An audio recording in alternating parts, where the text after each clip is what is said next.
It was one of those late spring mornings in Surrey when the air felt too gentle for bad news. The sort of day when the sky is an easy shade of blue and the world seems to promise kindness. I was standing in the tiny kitchen of our rented cottage, making tea, when my phone buzzed with a message that would, without me knowing it, be the first crack in the life I thought was unshakable. The sender's name was Mark. My Mark. Or at least, that's what I used to think. Working late again. Don't wait up, the text read. Harmless enough. Except it wasn't. We'd been married for 6 years, and I could count on one hand the number of times he'd stayed late at work without calling to hear my voice first. This was just a text, no kiss emoji, no silly little inside joke. I don't know why it stuck with me that morning, but it did. I remember stirring my tea too long, the spoon clinking against the mug, my mind chewing on the absence of warmth in those words. I pushed it aside. People have off days, don't they? I busied myself with my shift at the bookshop in town. Mrs. Linton came in at 11, chattering about her garden, and I smiled and nodded, pretending my chest didn't feel tight. That's the thing about suspicion. It doesn't arrive like a storm. It's more like a faint draft under the door you can't quite block out. When I got home that evening, the cottage was empty. Mark's shoes weren't by the door. The living room smelled faintly of his cologne, but it was fading. I cooked dinner for one, picking at the pasta, wondering if I was just being paranoid. By 10, he walked in, hair a little too neat for a 12-hour day at the office. Shirt uncreased, not a bead of sweat on him. "Sorry, love," he said, leaning down to kiss me, and I caught a faint whiff of perfume that wasn't mine. That was the moment my heart stuttered. I didn't say a word. Not then. Because if you're going to go to war, you don't announce it while the enemy is still counting their ammunition. Over the next few weeks, the signs piled up like receipts in a drawer you keep meaning to sort. Late nights became common. His phone, once casually left on the counter, was now a permanent fixture in his pocket. When he showered, it came with him. And there were moments when he'd smile at nothing, eyes fixed on the screen, thumbs moving quickly. I knew I couldn't accuse him without proof. And proof meant patience. So I became the perfect wife, supportive, cheerful, unthreatening. I kissed him goodbye in the mornings, sent him packed lunches, and never asked too many questions. Inside, though, I was building something sharp and unbreakable. It was a Thursday afternoon when my chance came. Mark had left his laptop open in the living room while he took a phone call outside. My hands were sweating, but I told myself it was now or never. I slid into his chair, opened his email, and there it was, thread after thread with someone named Clara. The messages weren't explicit at first. Lots of "miss you" and "last night was amazing" and "I can still taste you." My stomach turned cold. Clara wasn't a colleague. She was a woman he'd met at some networking event. The earliest message was from 8 months ago. 8 months. I closed the laptop just as he came back in, and I smiled like I'd been reading the news. He had no idea I knew. That night, I lay in bed next to him, his breathing slow and even, and planned. Revenge wasn't going to be a screaming match or a slam door. No, I wanted it to be meticulous. I wanted him to crumble under the weight of what he'd lose. I started small. A little withdrawal here, a distant tone there. I stopped sharing the little stories of my day. I let silences stretch longer. But in public, I was radiant. The perfect image of a loving wife. Because when the mask finally slipped, I wanted people to remember how devoted I'd been. Then I began collecting. Bank statements, copies of emails, photos of him and Clara together, taken by a friend I paid $200 to follow them one Saturday. And as the file grew thicker, so did my resolve. I wasn't just going to leave him. I was going to make sure he lost everything he thought he could keep. It's strange how easy it is to hide the truth when you decide to. I learned quickly that people only see what you want them to. At dinner with friends, I'd rest my hand on Mark's arm, laugh at his jokes, top up his wine glass like I was the luckiest woman alive. I saw the way he relaxed into it, convinced that whatever guilt he might have felt was unnecessary.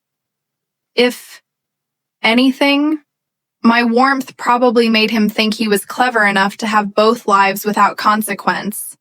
But behind closed doors, I was studying him.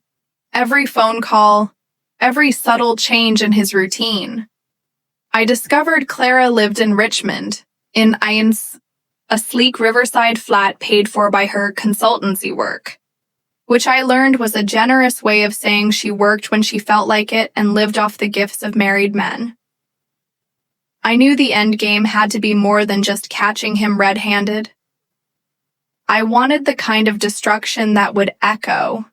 So I began to map out not only my exit, but the collapse of his little double life. The first step was the finances. We had a joint account, but I quietly opened my own in my name alone. Every time I bought groceries or petrol, I'd round the amount up in cash and slip the extra into my account. It wasn't much at first, 20 pounds here, 50 there, but over months, it grew into thousands. I also started selling little things around the house. The antique clock his mother had given us, the rare whiskey bottles he collected, even the leather armchair he adored. I claimed they needed refurbishing, or that a friend needed to borrow it, and they simply never returned. Then there was his job. Mark prided himself on being indispensable at his firm, but I knew something he didn't. His company had just landed a big client whose CEO happened to be an old university friend of mine, James. Over coffee one afternoon, I asked James casual, harmless questions about the new partnership. Then, carefully, I began to plant seeds. Nothing direct, just little comments about Mark's increasing stress and erratic behavior. I let James connect the dots himself. By the time the seed had sprouted into suspicion, I knew the timing would work in my favor. Meanwhile, Clara was becoming careless. I followed her social media, not openly, of course, but through a fake profile of a glamorous woman in her 30s named Sophie.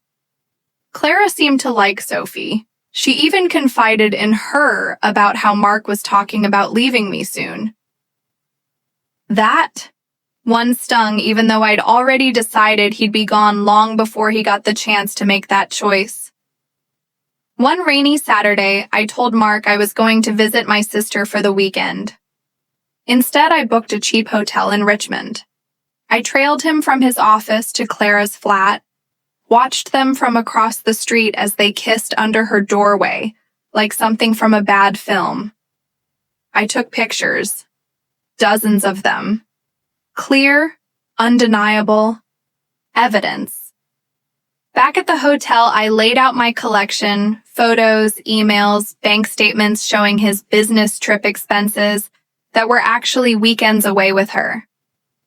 It was an art piece in its own way, each piece fitting perfectly into the bigger picture. The real fun began the following week. I called our landlord, explaining that I'd be moving out at the end of the month. Mark's agreed, of course, I said sweetly. He's moving in with someone else. The pause on the other end told me the gossip would be around the village by nightfall. I also made a few anonymous calls, one to his HR department, another to Clara's building manager. The HR call was to express concern about a possible conflict of interest with a new client. The building manager call was to report that Clara was subletting her flat without permission.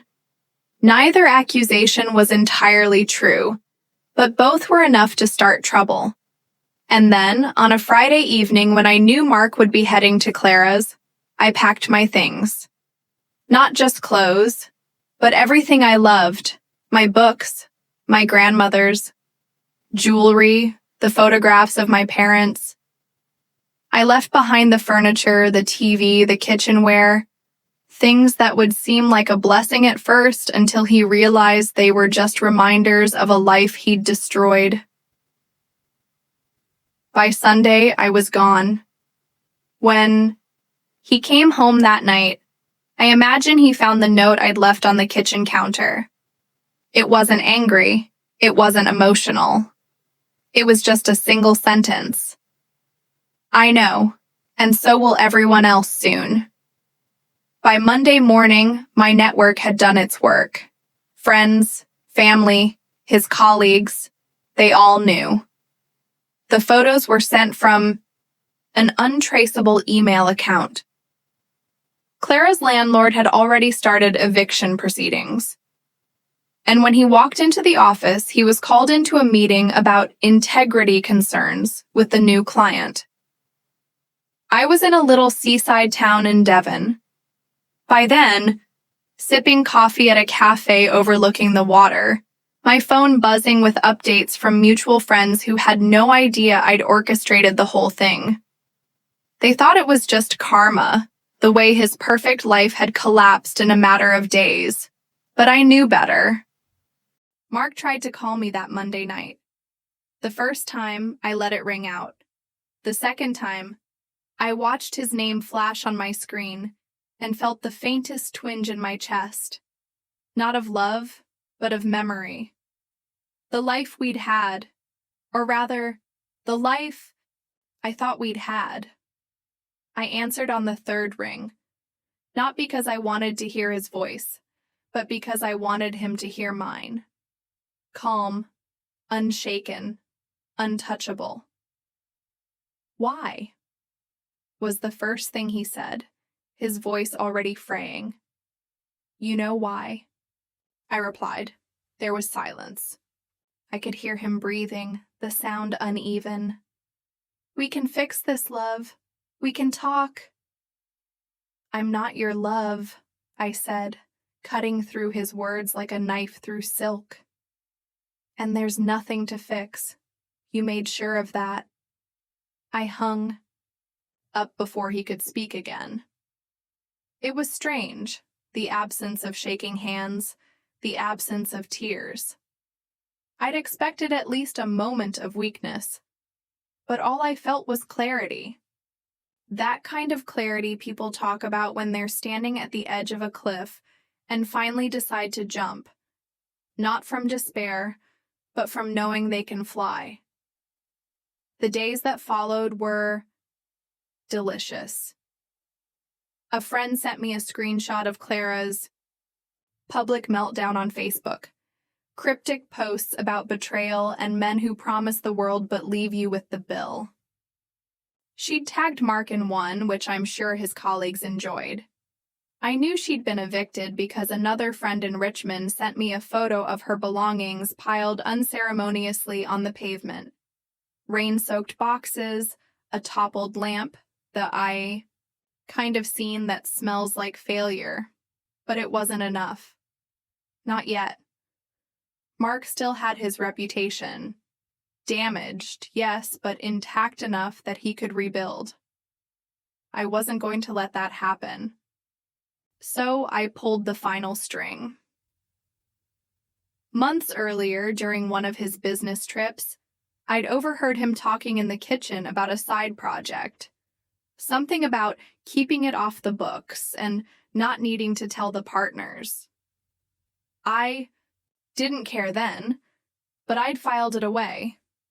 Now I dug deeper. A few discreet messages to a contact at company's house, and I had what I needed. Proof that Mark had been running a quiet little consultancy under a fake name, funneling payments from clients without declaring them to his firm, or I suspected to the tax office. I didn't go to the police. That would have been messy. Instead, I went to the one person who would appreciate this information more than anyone, his managing partner. A man known for his immaculate suits, sharper than glass smile, and complete intolerance for anything that might tarnish the firm's image. I packaged the evidence neatly, attached an anonymous note, and left it in his assistant's inbox. 2 days later, Mark was suspended pending investigation. His firm's polite but pointed statement about internal compliance matters was splashed across LinkedIn and whispered about over city lunches. In the space of a week, the man who'd once been the golden boy of the office was radioactive. No one wanted to be seen with him, much less work with him, and yet he kept trying to call me. Sometimes in the middle of the night, sometimes first thing in the morning. I never blocked him. I wanted him to wonder whether I might answer. I wanted him to feel that flicker of hope every time my silence stretched on. By then, I'd settled into a small flat above a bakery in Devon.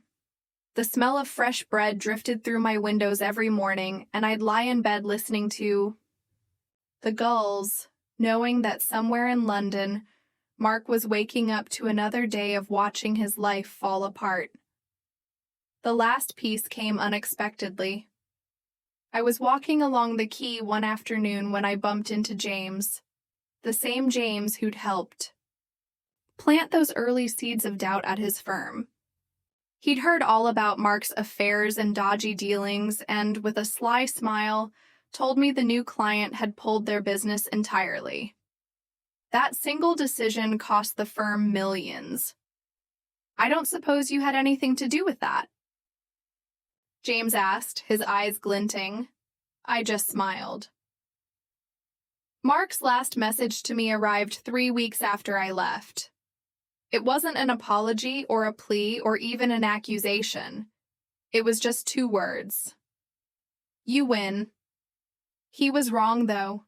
It wasn't about winning. It was about balance.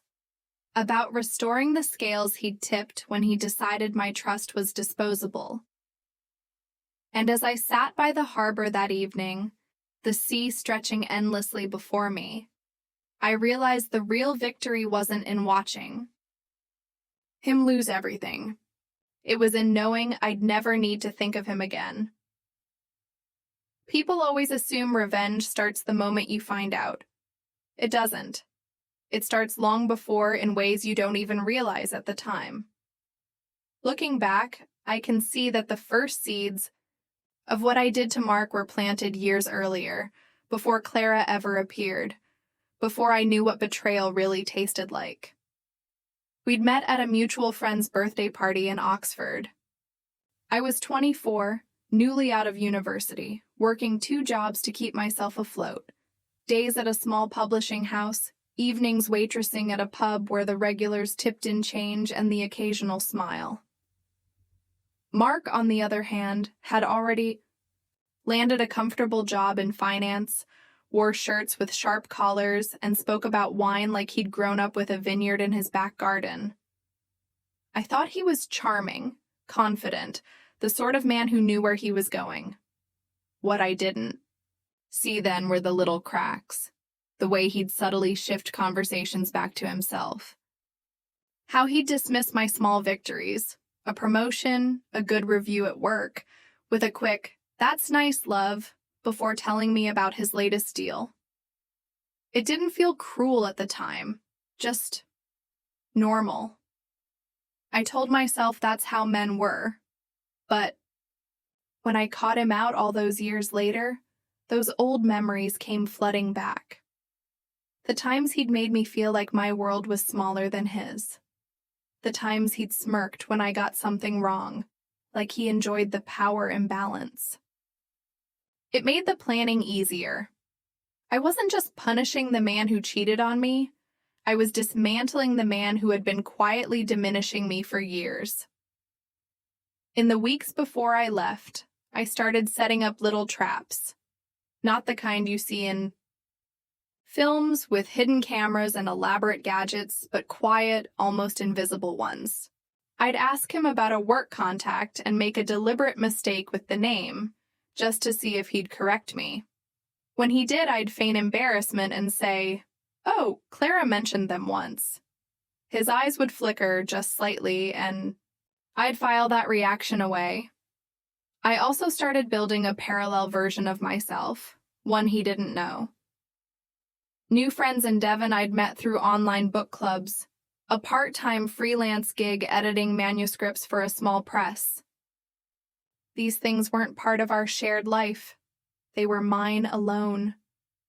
And when I left, they were ready to catch me. One of the subtler moves was with his family. His mother had always been polite but distant with me, the sort of woman who thought no one was quite good enough for her son. In the months before my departure, I made a point of calling her more often, sending her flowers on her birthday, even inviting her for tea without Mark around. I let her see me as the perfect, devoted wife. So when the truth came out, when the photos and emails made their quiet rounds, she wouldn't just be disappointed. She'd be humiliated. And she'd direct that humiliation straight at him. Then there were the friends. We had a small circle in Surrey. Neighbors, colleagues, people we saw at the pub on Fridays. I began planting little remarks, never outright accusing him, but saying things like, "Mark's been working so hard lately, I just hope he's not wearing himself out." Or, "Sometimes I think he's hiding how stressed he is from me." Just enough for people to notice if he seemed distracted or evasive later. It was astonishing how quickly those seeds grew once the evidence landed. One friend told me she'd had a feeling for months. Another said she wished she'd told me sooner that she'd spotted him once in town with a woman who didn't look like me. None of them had said a word at the time. But after the fact, everyone wants to be the one who saw the storm coming. And Clara, oh, Clara was the easiest piece of all. Through Sophie, my fake profile, I learned more than I ever expected. She wasn't just seeing Mark. She had at least two other benefactors. One was a married architect in his 50s, the other a tech startup founder who thought she was in her late 20s instead of 36. I considered blowing that wide open too, but in the end, I didn't have to. Once Mark's life imploded, she dropped him so fast it was almost comical. He'd been talking about moving in with her. She told him she needed space before the dust had even settled. By the time I was in Devon, I'd almost grown addicted to the updates. They came without me asking. Friends, acquaintances, even Mark's own cousins sending little snippets of gossip. He was selling the cottage. He'd been spotted in the pub alone, nursing a pint like it was all he had left. He'd been overheard saying something about starting over abroad. The best part? I didn't have to do anything more. The plan had been set in motion so precisely that it ran on its own. All I had to do was watch it unfold from a safe, quiet distance. But there was one final touch I couldn't resist. A letter. Not the kind that begged or threatened, but something that would haunt him in the quiet moments. I wrote it in my neatest handwriting, on thick cream paper he'd bought for special occasions. It read, "You once told me trust was like fine china. Once broken, it could never be the same. You were wrong. Some things, once broken, can be ground into dust so fine, they simply cease to exist. That's what you are to me now. Dust." I didn't sign it. I didn't have to. I posted the letter the same day I decided to walk down to the harbor and watch the fishing boats come in. The tide was low, gulls wheeling above the water, and the air smelled of salt and diesel. I remember thinking that everything felt cleaner by the sea, even my thoughts. I didn't need to wonder whether the letter had arrived. I knew it would sit heavy in his hands, that he'd read it more than once, hoping to find some hidden meaning that wasn't there. For weeks, I heard nothing. No calls, no messages. And then, one gray afternoon, a single envelope appeared in my letterbox. No return address, just my name in his handwriting. I turned it over in my hands, considered tearing it up without opening it, but curiosity is a stubborn thing. Inside was one page. "I don't know how to ask for forgiveness," it began. "I don't think I deserve it, but I need you to know that I see now, every moment, every choice, that led me here. I thought I could have you and have more, but the truth is, I've lost everything that mattered. I hope you find the happiness I couldn't give you." I read it once, then folded it neatly and slipped it into a drawer I rarely opened. It wasn't closure, not really, but it was an ending of sorts. And endings are enough. The seasons turned. Devon's summer light gave way to the softer gold of autumn, and I found a rhythm I hadn't known in years. Mornings spent editing manuscripts at my little desk by the window, afternoons walking along the cliffs, evenings with friends who didn't know me as Mark's wife, but simply as Emily. Every now and then, someone would mention having seen him. Once in a cafe in Guildford, looking thinner, quieter. Once on a train to Manchester with a single small suitcase. Each time I felt nothing. No satisfaction, no ache. Just the cool distance of someone who has moved on. I never did see Clara again, though word reached me that she'd left Richmond. Some said she was in Spain, others that she'd found another man to bankroll her lifestyle. She was no longer my concern. She'd been part of the wreckage, but she wasn't my wreckage to clear. One evening, almost a year after I'd left, I stood on the beach and watched the sun slip into the horizon. The waves came and went, erasing footprints as quickly as they appeared. I realized then that revenge hadn't been about destroying Mark. It had been about reclaiming myself. He was just the path I'd had to take to get here. Somewhere out there, he was probably still piecing together the parts of his life that hadn't crumbled completely. Maybe he'd succeed. Maybe he wouldn't. Either way, it no longer mattered. I turned from the water and walked home, the sky fading to deep blue above me, and for the first time in years, I felt weightless. And that was the true victory, not in making him lose everything, but in knowing I'd finally found myself again.